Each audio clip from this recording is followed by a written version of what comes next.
We are the painters of our world.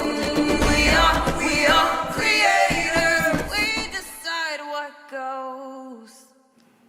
Our next guest is Madison Harris. It is great to have you here. Great to be here. So let's start by having you tell us a little bit about yourself. You're an accomplished student and a leader. Where are you currently going to school, and what are some of the unique things you are doing on campus? Yeah, so I go to Orange Coast College. I'm a chemistry major. I hope to transfer to either UC Berkeley, maybe UCLA, eventually go to law school and become a patent lawyer, which is a cool career that combines STEM and legislation. So hopefully I become a patent lawyer. Very exciting. Yeah. Very impressive as well. Was it always your plan to attend a California Community College? No, I actually have a really interesting story about how I ended up at community college. After high school, I was really big on 4-year university or nothing. Community college was not really an option. So I ended up committing to Oregon State University, which kind of like a last-ditch option to get into a 4-year university. And then I got there, and I was there for 3 days, and I absolutely hated it. Oh, wow. I just did not like the environment. It just wasn't for me. And I wasn't going to go spend almost $50,000 on tuition a year to be at an institution that I wasn't wholeheartedly happy to be at. So 3 days later, left Oregon State. On the way home, on the 14-hour drive, I meet a counseling appointment with admissions at Orange Coast College. And I started my educational plan at community college. It's been one of the best decisions I've ever made. So expound on that. Why do you feel it was the best move you ever made to attend OCC? Oh my gosh, I don't even know where to start. So many Take your time. leadership opportunities have come out of deciding to go to Orange Coast College. With my position as the Student Senate for California Community Colleges, serving as the Legislative Affairs Director, and my roles in student government, I started off as the Vice President of Advocacy, which we have different branches in student government. So I was first Vice President, then this term I moved up to be President.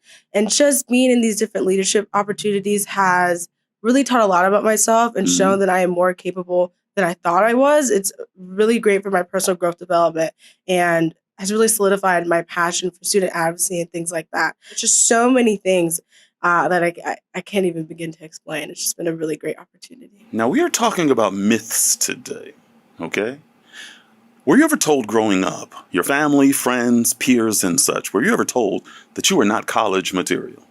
Thankfully and fortunately, I've never had the experience of being told that I'm not college material, but I know many people around me, friends and family, that have not even considered college because generations before them have been told that they are not college ready.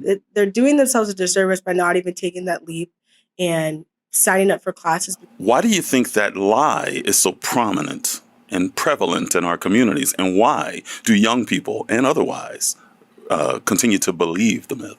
I think it's just years of misinformation. And especially if you're in an environment where you're not having people that are going to college and all you know is to go play pro basketball or football, why would you ever try to go against the grain of what's been happening for years and go be an academic? I feel like if that's not the norm, why would you step out of the norm and maybe challenge your friends or your family? Why go through the extra drama if you could just go the route that everyone says that you should go to? That's a good point. What would you tell that young person that's watching right now? I would say, why rob yourself of the opportunity to explore other interests? What if you really like a certain... There are so many different majors that you could study. You don't have to be a STEM major. You could study political science, or you can study dance, or anything that you're interested in. Why would you not want to further your intellect and invest in yourself and go get a higher degree of education?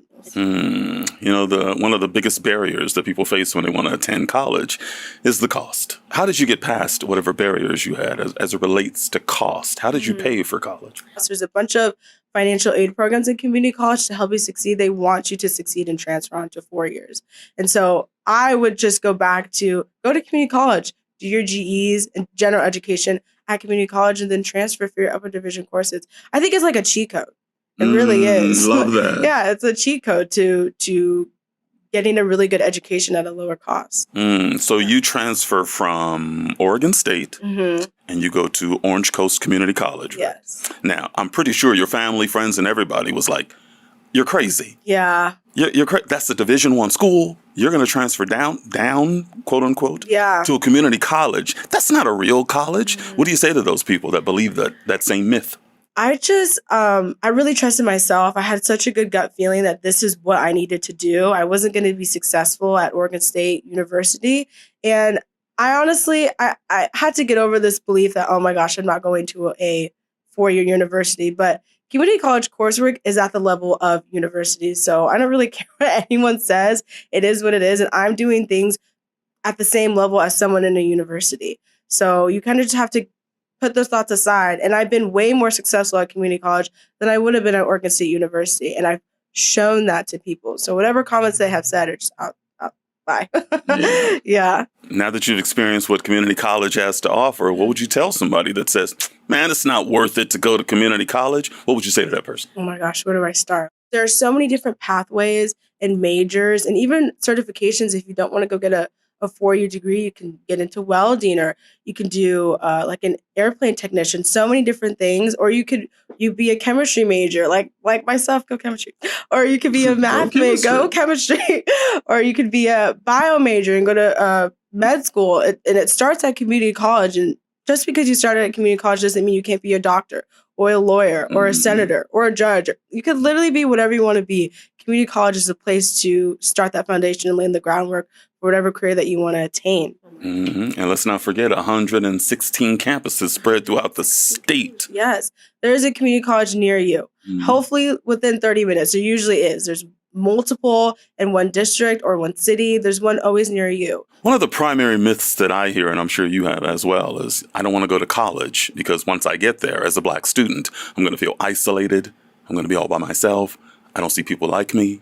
I won't be able to relate to anybody. Tell me about your experience at your community college. Yeah, so there are definitely programs on campus to make you feel like you have a space to be heard and seen. My college campus has a Umoja program and a Black Student Union, but I want to touch on the Umoja program a little bit. It's a program that offers tuition assistance and a place for students to come together and be a part of the Black community. We have study groups. We just did a painting activity. We have speakers come in, and it's just, once again, really uplifting to see other Black students in your area on campus going through the same things that you're going through. We support each other, and it's just a great way to make friends. So tell us all, here's your moment of truth. How has community college changed your life? It's just proven to me that I could really accomplish anything that I want to if I just put my mind to it.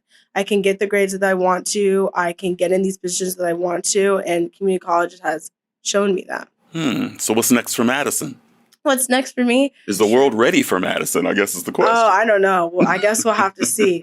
But transferring to either UC Berkeley or UCLA, and then I eventually want to go to law school, become a patent lawyer. But I really give thanks to community college because I've been able to get a good GPA, save money, and get into a university like maybe UC Berkeley or UCLA that I don't know if I would have been able to get to straight out of high school. So I'm really excited that I have the opportunity to transfer one of those universities. Well, we thank you so much for telling your story, and thank you so much for your time as well. Keep changing the world one person at a time. Thank you.